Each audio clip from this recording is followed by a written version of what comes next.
Всем привет! Как вы знаете, на меня возбудили дополнительно 3 уголовных дела. Причем за возможные преступления, которые якобы были совершены 14 лет назад.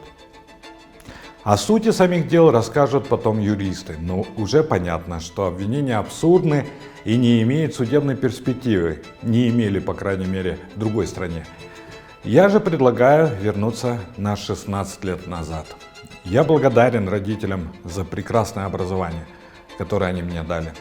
Я закончил школу в Москве, окончил МГУ, учился в аспирантуре в Российской академии наук.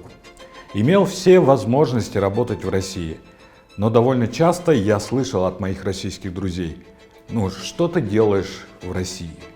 Где твоя родина?» В 2006 году я окончательно решил, что моя родина – Кыргызстан. Родители были против переезда, но я был непреклонен.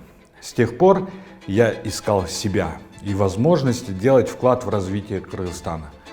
Работал и на госслужбе, журналистике, открывал продакшн. Были времена, даже когда мы с женой жили во времянке в барачных условиях, не хватало на уголь и даже на молоко ребенку. Но даже при этом я не связывал свое будущее с какой-либо страной, кроме Кыргызстана. Каждый человек переживает разные этапы жизни, светлый, темный, и этот опыт жизни ничем не заменить. Я ни о чем не жалею. Эти годы были поиском себя, борьба с самим собой. Сейчас я знаю, ради чего я живу, и готов положить за это свою жизнь. Знаете, чем я отличаюсь от тех, кто сейчас открывает на меня дела и отовсюду устраивает травлю на меня и на нашу команду? Тем, что я не злюсь на них, не собираюсь мстить им, как они это делают, потому что давно перестал думать о своих личных интересах. Кто мне мешает, кто меня злит, кто меня обманывает, кто подставляет. Для меня это все на втором плане.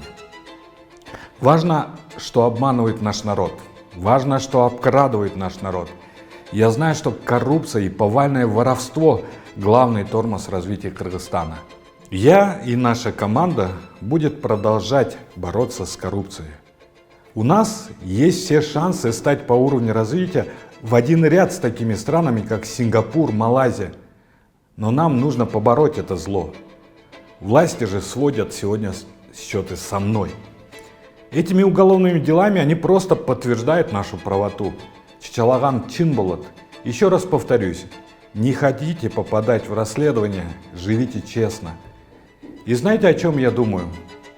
С Ташиевым все понятно, я ему мешаю. Но замешан ли Садыр Джапаров?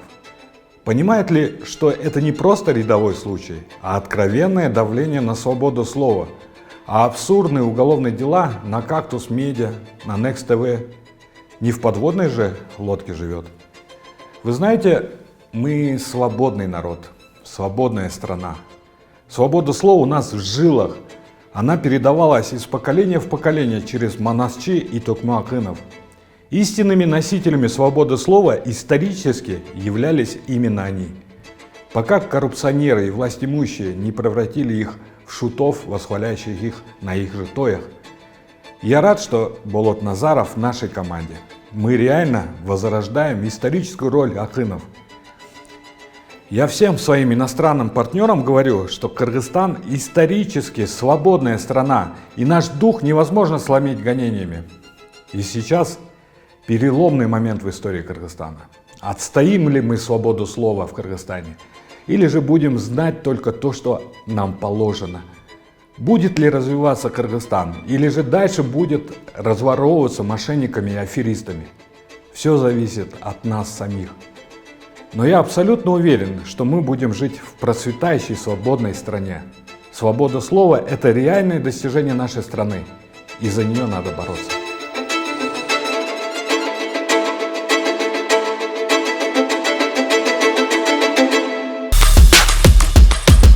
Если вы хотите видеть не только вершину айсберга, но и то, что под водой, я прошу вас поддержать, стать нашими патронами. Мы станем еще сильнее и будем сносить коррупцию на корню. Как нас поддержать, вы можете прочитать в описании к этому видео.